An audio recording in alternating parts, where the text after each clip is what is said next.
નર્મદા જિલ્લાના વડુમથક રાજપીપળા જિલ્લા કલેક્ટર કચેરી ખાતે આજ રોજ ફરિયાદ નિવારણ તેમજ સંકલન સમિતિની બેઠક મળી, જેમાં ડેડિયાપાડાના ધારાસભ્ય ચેતરભાઈ વસાવાએ નવા હાઈ કોરિડોરમાં સાપુતારાથી સ્ટેચ્યુ ઓફ યુનિટી તેમજ અંકલેશ્વરથી સ્ટેચ્યુ ઓફ યુનિટી જેમાં ઘણા ગામોની જમીન આવે છે તે વિશે પણ તેમણે શું ચર્ચા કરી અને શું રજૂઆતો કરી, આવો સાંભળીએ ધારાસભ્ય ચેતરભાઈ વસાવા શું કહે છે। જિલ્લા કલેક્ટર શ્રી નર્મદાની અધ્યક્ષતામાં આજે સંકલન એવં ફરિયાદ નિવારણની બેઠક મળી।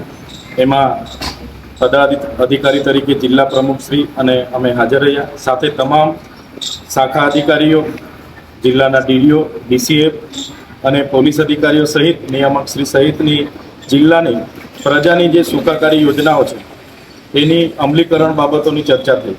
ખાસ કરીને મનરેગા યોજના જે રોજગારી પૂરી પાડવાની છે ત્યારે એ હજુ સુધી ચાલુ નથી, સત્વરે એ ચાલુ કરવામાં આવે એ બાબતનો અમારો પ્રશ્ન હતો।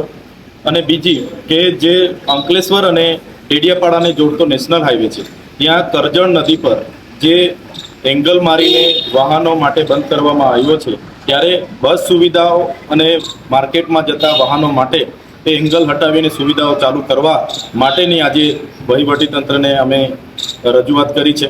એ જ પ્રકારે સાપુતારાથી લઈને સ્ટેચ્યુ ઓફ યુનિટીને જોડતો જે ગ્રીન કોરિડોર બની રહ્યો છે એમાં 19 જેટલી ગ્રામ પંચાયતોના ગામોની જમીનો સંપાદિત થવાની છે। ત્યારે અમે સરકારશ્રીને કીધું છે કે હમણાં જે ગ્રામ સભાઓ લેવામાં આવી 16, 17 ને 18 તમામ ગ્રામ સભાઓના ઠરાવો નામંજૂર થઈને આવ્યા છે, તો આ પ્રોજેક્ટ રદ કરવામાં આવે, કાં તો એમાં શું વળતર જંગલ જમીનના, રેવન્યુ જમીનના, ઘરના, કૂવાના, બોરના અને જમીનોના શું વળતર આપવાના છે તે લોકો સામે મૂકીને ગ્રામ સભાઓ લેવામાં આવે એ વાત પણ કરી છે। એ જ પ્રકારે અંકલેશ્વરથી એકતાનગરને જોડતો હાઈ સ્પીડ હાઈવે બનવાનો છે, ત્યારે આ હાઈ સ્પીડ કોરિડોરમાં જે 15 જેટલા ગામોની જમીન સંપાદિત થવાની છે એની પણ અમે માહિતી લીધી છે। અને એમાં પણ જે જમીનો સંપાદિત થવાની છે એનો ડીપીઆર પ્લાન પહેલાં તો આ ગામના લોકોને આપવામાં આવે અને ડીપીઆર પ્લાનમાં એમની જમીનના બદલામાં શું આપવા માગો છો, ઘર, કૂવા અને તમામ બાબતો જે ઝાડ આવે, રોર આવે એના શું વળતર આપવાના છો એની પણ હમણાં ચોખવટ કરવામાં આવે એની અમે માંગ કરી છે।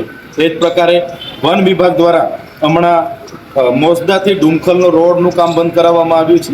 એ જ પ્રકારે ગાળદાથી ખામનું કામ બંધ કરવામાં આવ્યું છે। એ જ પ્રકારે ફુલસરથી દુથરના રોડના અને બીજા ઘણા રોડોના કામો બંધ કરાવવામાં આવ્યા છે। ત્યારે રિસરફેસિંગ માટે કોઈ પણ એફસીએની કોઈ મંજૂરીની જરૂર ન હોવા છતાં વન વિભાગ પોતાના મનમાનીથી આ રોડોના કામો બંધ કરાવે છે, ત્યારે એ પુનઃ તાત્કાલિક ધોરણે ચાલુ થાય એ પણ અમે વાતો મૂકી છે।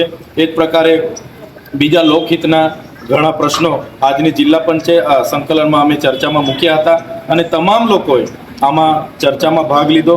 અને વહીવટીતંત્ર જે પણ ગુજરાત પેટર્ન હોય કે બીજા આયોજનો હોય કે બીજી તમામ લોકોની શું ડિમાન્ડ છે એ પ્રકારના આયોજન થાય, એ કામો મંજૂર થાય એની પણ અમે આજે વાત મૂકી છે।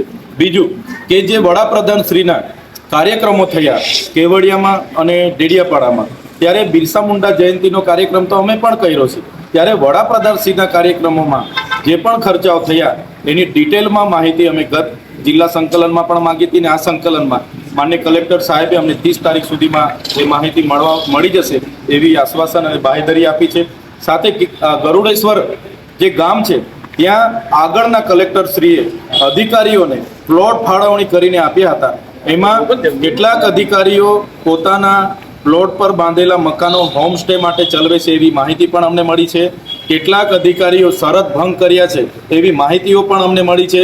અમે આજે કલેક્ટરશ્રીને કીધું છે સ્થળ સ્થિતિ પર તપાસ કરવામાં આવે અને જે પણ લોકોએ આમાં શરત ભંગ કરી હોય એ જમીન ફરી એ પ્લોટ ફ્રી સરકાર કરવામાં આવે અને મૂળ માલિકને આપવામાં આવે એવી આજે અમે માંગ કરી છે।